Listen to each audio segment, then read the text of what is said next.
Speak again, enjoy yours. You've been listening to Invite Radio. And remember, 7 days a week in all our beautiful stores, we have professionals available for your health and nutrition needs. You'll enjoy your visit to Invite Health because we'll make it better. And when you can't come in, give us a call at 1-800-463-7575.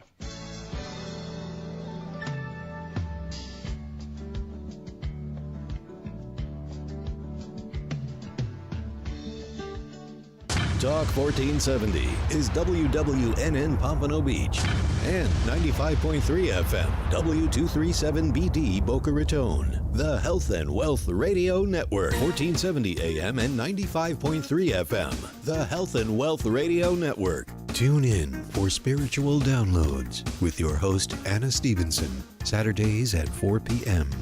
WNN. Now you can get Talk 1470 WNN on 95.3 FM too.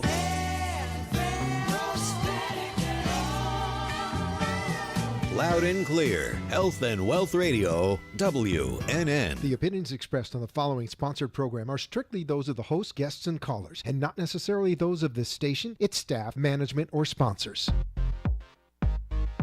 It's Monday night at 9. Time for Sex Talk with Dr. Richard Siegel, a certified sex therapist and sexuality educator. Dr. Siegel is here to answer all your questions about sex and sexuality that you might not have known who to ask.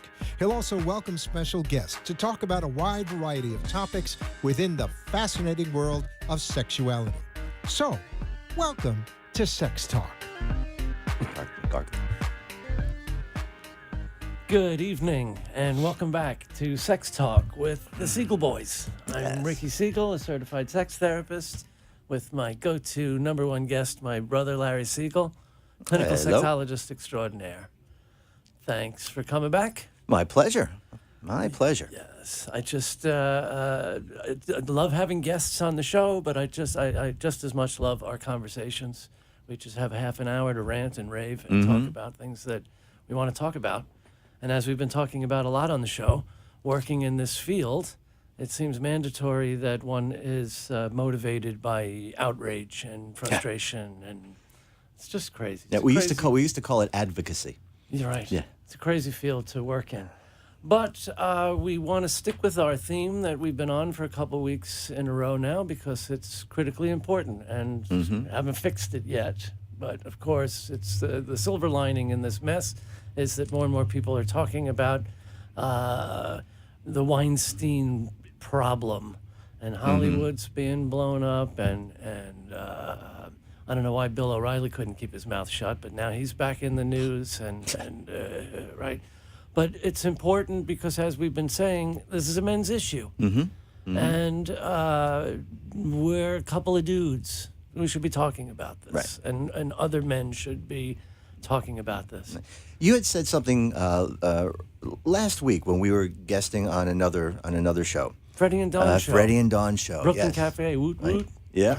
And I think you made a really good point that, as much as this is not stuff that's fun to talk about, we can, continue to look at this as even an ongoing problem. We kind of made the distinction of this is not an epidemic of behavior, things that are just rising up. This is the status quo. This is how it is.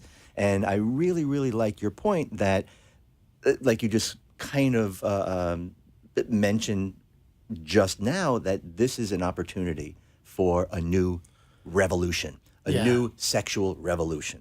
It's time. This has to be an opportunity that we finally take this stuff seriously. And I was thinking about this too. All the years that we've been in this field, and we both came up in Planned Parenthood, and, there's this recognition that even though, you in particular with this grant that you worked under was, I would say, groundbreaking in having a male sexuality educator. In the 80s, that was still kind of unheard of. But even so, there's still this overall sense that the whole field of sexuality, certainly when you say reproductive health, there's that sense of women's issues. Right, automatically. And then there's that kind of shrug, there we go again. We're going to talk about women's issues, like it's some kind of yammering. Sexual health is human health, right? Well, nobody talks about women's, cardiovascular health. There are issues for women, but you know what I mean. Health is health. Health is critical for everybody, and sexual health shouldn't be relegated to some fringe issue that people get exasperated when it comes up, especially since our sexual health kind of sucks. Right. And I think a lot of that is simply due to the fact that men feel put out to have to be responsible. There's that old, right? That old attitude that has always been, for women, you're the one that gets pregnant, so We're just you here take for the care fun of it. part. You be responsible for that. And I think men really feel put out when we now have to say to them, no, you are as much a part of this. You have as much responsibility. The stuff that we started doing, again, in my early years too, bringing up that idea of male responsibility in birth control. Right. Contraceptive responsibility. Being, again, as long as women get pregnant, there's going to be men that have that attitude that it's not their concern. Right. Right. Right. And, what's been coming up a lot, been asked this by a journalist over the weekend as well. Why? Right? Harvey Weinstein, Bill O'Reilly, Donald Trump. We got, Tabak, another director and writer. And it seems like there's all of these things that are coming out of the woodwork now with all of these high-powered guys that are doing the same thing. Right? So where, let's maybe bring this into where does that idea or that sense of not just entitlement, but sexual entitlement. Right. Where does that come from? That comes from the script we were talking about last week, that for so many guys, they feel that because they are guys, they're entitled to, if they're guys in a relationship, they think they're entitled to sex on demand. And it's unbelievable how often I see it, even, in the therapy office with couples in distress. Spouses, partners threatening to leave, and guys still can't budge on this idea that they're like baffled. What do you mean? So this, we've been talking about this term sexual narcissism, and now it's really, some of these guys we're talking about are just full-blown narcissists, right? And you can see it walking across the street. There's this return of this old debate about whether it's ethical for psychotherapists to diagnose someone that they haven't interviewed. The old Goldwater rule, because psychologists said Goldwater was nuts when he ran against Nixon. Right. People thought that somehow that helped Nixon win the election. So, of course, people are talking about it now with our current president and whether or not it's appropriate or ethical to diagnose from afar.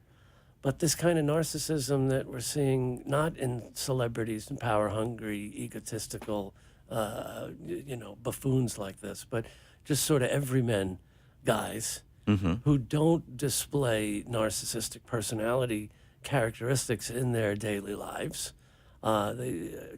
People can spot narcissists, but these are guys that it seems they only turn narcissistic when they're unclothed. Right? Like something happens during that time, it's sexy time, and there's a switch. So you see those kind of classic features. The complete lack of empathy for a partner, where they have plenty of empathy, with sharing the parenting or working, being a partner, a co-parent in the other areas of their lives, just sexually. Now, all of a sudden, they don't care if their partner's not in the mood. They're horny and they're entitled. Yeah. Right? And that sense of overblown, this kind of grandiose sense of their sexual prowess. Yeah. Now, I think before we go any further, because I think this is stuff that, get to really hopefully get into good and continuing conversations with. Let's invite people to call in. Right? Yes. Please make note of the number, 888-565. 1470. Yes. I think I'd remember that by now. 888-565-1470. Yes, absolutely. Call in, ask a question, or shoot us a message on the Facebook page, Sex Talk with Dr. Richard Siegel. I had to check the name of the show also. Okay. You know how to spell it? Yeah. Okay. Now, just kind of taking a step back a little bit, because you're also, I think, raising a point that we really need to consider. When we talk about the narcissist, when we talk about the Donald Trumps and the Bill O'Reillys and the Weinsteins and all of those guys, the obvious narcissists, it seems that this element of sexual narcissism is not necessarily related to power. It is not necessarily related to a sense of just privilege by virtue of status. It seems that the common pathology is simply being male. Yeah. So we don't have to go too far into psychopathology, go into personality disorders, go into, it's like, well, I'm not that, they're sick. You know, that's But obvious. it's certainly not implying that all men have these traits, are you? No, not at all. But what I'm saying is that this is something that is not about a diagnosable kind of pathology or condition. This is a way of being that many guys just naturally fall into. Right. It's an attitudinal kind of thing. Right? So when we look at, the sexual narcissist, as opposed to the narcissist that approaches sex and sexuality. The way they approach everything else in life. Right. And again, granted, there's a lot of overlap because of the concept is kind of the same. But you kind of dug a little trench around that is pretty important. That in a non-sexual situation, a lot of these guys are not narcissistic. Right? We cannot say that about these other guys. They are narcissistic it's from a start to personality finish. disorder. So Right. There's no self-awareness. There's no empathy. They're not capable. So that's what makes this really unusual. And like you're saying, I think kind of woven into the script that too many guys are handed. That they're entitled to behave in this way. Right. That's a word that's often put out there with a lot of this stuff, and especially with men and entitlement. We like to use these words entitlement and privilege. Personally, I don't like that whole sort of attribution of privilege that's often put out there, male privilege or white privilege. I think that is really, falling short, in a lot of things that it's attempting to do.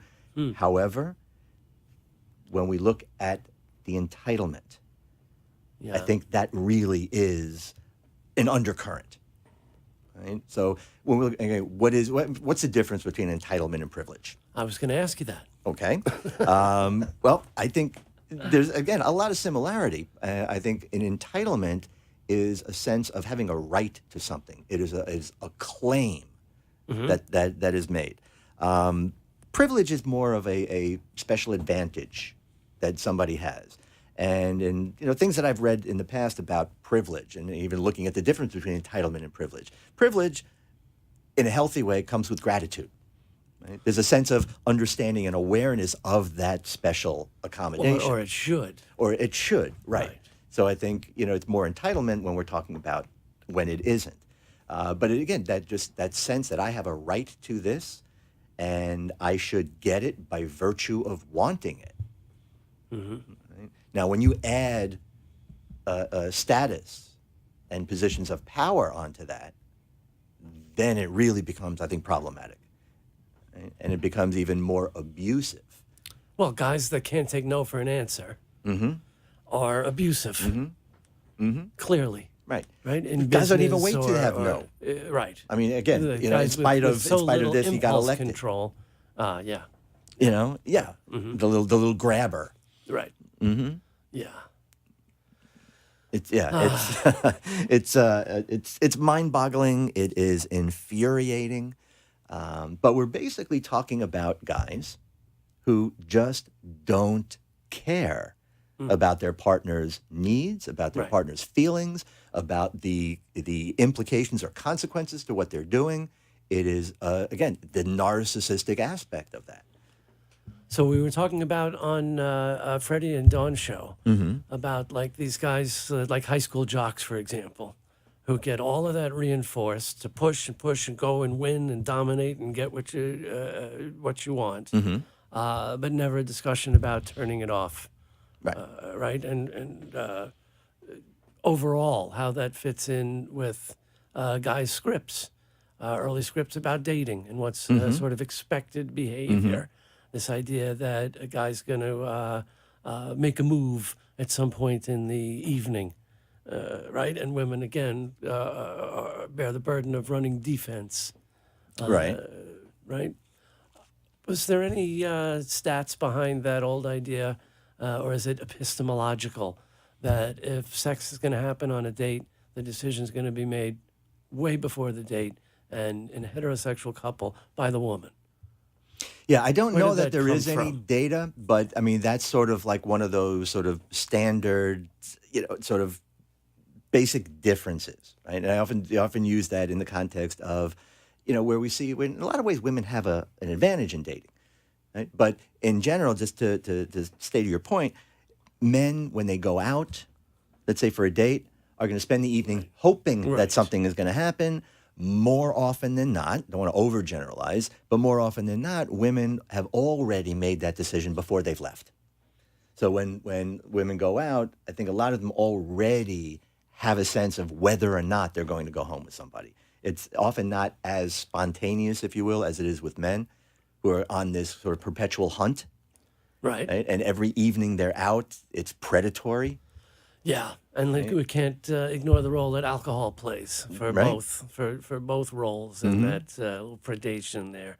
It becomes really convenient to be, I was so drunk last night. Oh, I can't believe what I did. Yeah, all that stuff. Yeah. Now, those kinds of regrets, they usually come from men or coming from women. The regret of what I did last night. Well, what I let happen last night, men and women. Right. But again, to the point that we're on, I think that is also where we see some of that sexual narcissism coming out. One is defending, right, and the other is justifying. Right. Exactly. And I think that's a right there, a contrast that needs to be acknowledged. Yeah, why is it that male sexuality always ends up seeming so sinister and predatory, in a word? Because it's about, what do I want to say? It's about men. Oh, something tells me you shouldn't be laughing. Yeah, it's really messed up. Yes, it is. Attitudes that like what guy, we were talking and kind of half laughing at this old no means no thing. And you said something really unfunny and very, very true. It's not knowing what no means. It's caring or not, right? Right. To that point, what guy doesn't know the difference between an enthusiastic, ooh, yeah, and a, fine? The sexual narcissist. But there's guys say, oh, she said yes. Right. Come on, really? You don't know that that's not a yes. Okay, but in context, or especially if it's followed by 3 hours of begging and whining and this carrying on. Put that on a continuum of the guy who will put Rohypnol or ketamine or something in a woman's drink. Yeah. She's unconscious. He is now raping her, but he still needs to drape her arms around his shoulders. So that in his mind, there is that picture of consent. That's so sick. Right? That's so sick. I mean, it's further down the continuum, certainly, but I think it's the same continuum. That's the delusion of these guys. In typical fashion, we want to blame drugs for that, right? No. I mean, a roofie, we've been saying for years, right? A roofie is a slightly more sophisticated version of a club. Right, like exactly. Like a caveman used to knock a woman on the head and drag her by the hair back to the cave. Right. And you remember when I was at a seminar several years ago by the, I think it was a Miami-Dade coroner's office on date rape drugs. And every speaker, every session, it's about this drug, it's about that drug, and the drug, and the drug. And at some point, I had to get up and say, my head's about to explode. You're demonizing the drug and leaving the behavior unexcused. And using that same analogy, we can go back in history. It started with a club. Now it is a drug. So say no to clubs. The tool has changed. The behavior has not. Right. And at some point, it has to. We have to begin to chip away at this foundation. Right? So, there is that sort of maleness that does override a lot of this stuff. But again, the sexual narcissism, that sense of entitlement that would lead, especially men in positions of authority, to lord that over on women and demand that they do their bidding. Right? That's that element of the personality disorder. Absolutely. And yeah, all these guys are usually always just like so sleazy and disgusting to take away the money and the power. They couldn't get anybody to be with them anyway. Right. Right. And the complete lack of impulse. I mean, wasn't Weinstein rumored to have like whipped out his junk? What kind of advance is that to accept this, like you said, lording over? That's like a flasher. That's a dominant, possessive kind of creepy behavior. But it's also disgusting. fueled by that sense of entitlement. Yeah. Right. You should be like you should welcome my right. advances. Yeah. Yeah. That's part of the. Let me have that. Exactly. Yeah. That's part of the overblown grandiosity. sense, yeah. Mm-hmm. Right. Part of the sense of entitlement that I can do this, and you should be grateful that I'm giving you the attention. Right? And there's that whole turnaround, the flipping of the switch that's involved in there. The lack of empathy that's a part of that, which I think is also a self-protection. Right? I think one of the reasons why narcissists in general, but sexual narcissists in particular, don't display any empathy, and sometimes almost purposefully so, is I think if one has empathy, then one has to allow oneself to see one's own vulnerability. You might risk seeing your own shame or your own stuff, and they're locked off tight. Well, yeah, we've had this conversation for years. Mm-hmm. If by nature of their personality disorder, they're incapable of that self-awareness, how deep down do you have to, where is that shame or remorse or I don't know. No, well, there isn't any. Yeah. Right? There is none of that. And it's on the other side too, to kind of relate it, and I'll just, bring him into the picture now because I thought it was a really good characterization that take Trump, for example. Right? And again, I think he is pretty much very typical of what we're talking about here. But one thing that you notice you've never seen him do, and we grew up in New York. We've been exposed to him, and he's been in headlines pretty much most of our lives. Yeah. I can honestly say in my entire life, I have never, ever seen him laugh. Yeah. Right? Even like during the roast. That's right. Yeah. On no occasion whatsoever have you ever seen him laugh. And I think that's also a kind of a quality of these narcissists. Yeah. Because that means they have to let go of something. Mm-hmm. They're not letting go of nothing. Nothing. Yeah, Absolutely nothing. That's an interesting point. Mm-hmm. Yeah. Mm-hmm. So certainly not apologize. That's something else Oh, nobody's absolutely. ever heard. Well, how can you those apologize words. when you're never wrong? Yeah. Right? Again, Right. that's part of it too. And like he does, and like, again, narcissists in relationships will often do, is not only the reaction and the anger and the passive aggression, and not to mention the overt aggression when they don't get their way, but it's always about the blaming of the victim, isn't it? It's always about turning it around and making it their fault. We get asked a lot, and there's books on the subject about what do you do if you're in a relationship with a narcissist, or how do you even be in a relationship with a narcissist? What do you say? Get out? It's not easy. Don't be, right? I mean, they're really just impossible. There's not any room for another person in a relationship with a narcissist. There's only room for the narcissist. They're just in love with themselves. Yeah, yeah. And it's not that you would think, well, if they're such horrible people, how can they have relationships? Oh, no, they're so charming. Absolutely. Oh, a lot of personality Absolutely. disordered They're people charming. are They can be charming. romantic. Sure. You hear people often talk about how they can be,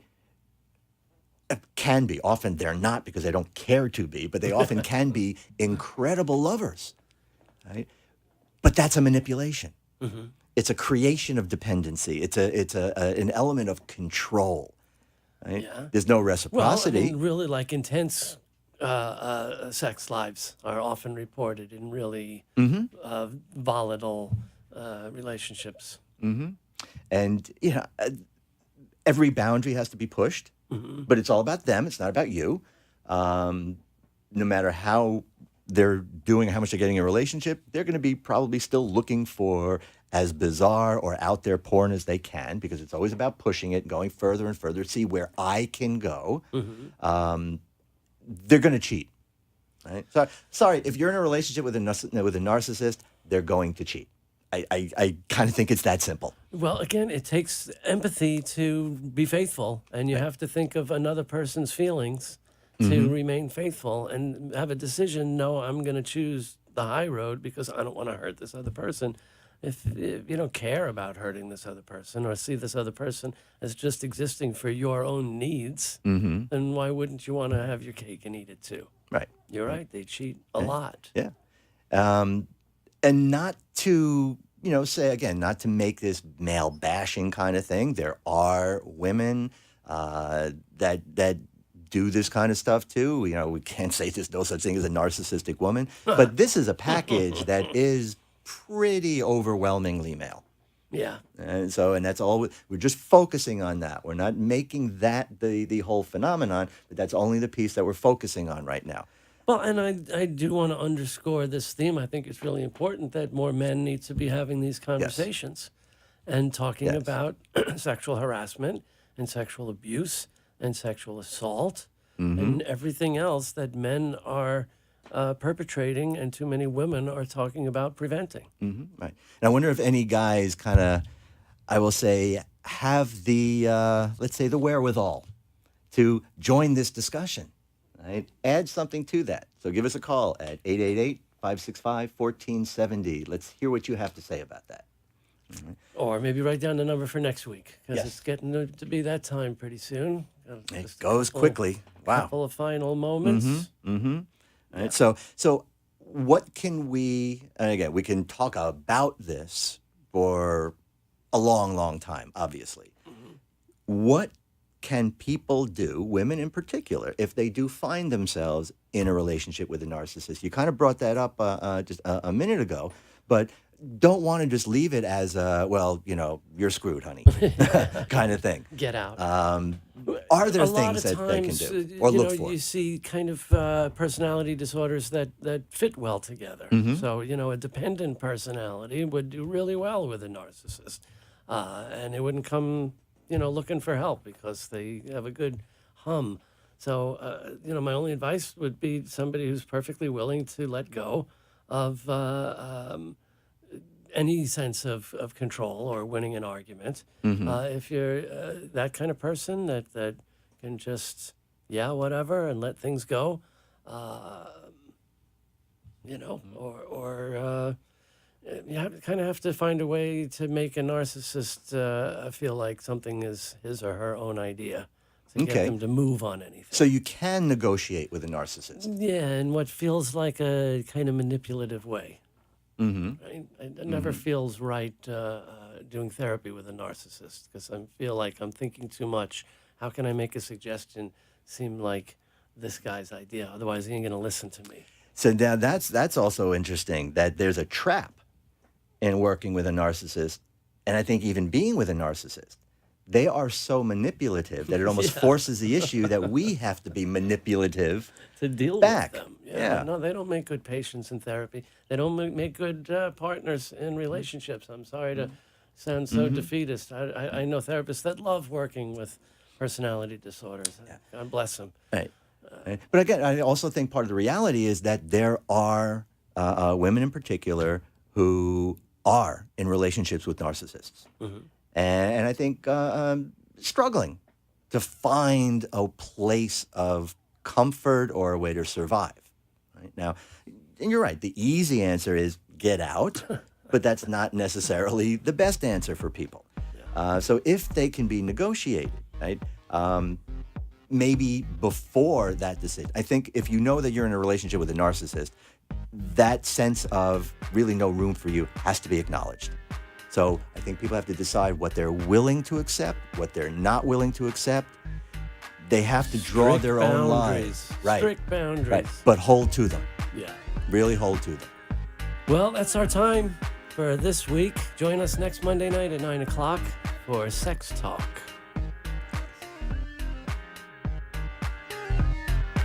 You've been listening to Sex Talk with Dr. Richard Siegel. Join us every Monday night at 9 on WNN, 1470 AM and 95.3 FM. or watch live streaming video at AMP2 TV Productions on Facebook or look for the shows on YouTube. Thanks for tuning in, and we hope you'll join us again next week. The opinions expressed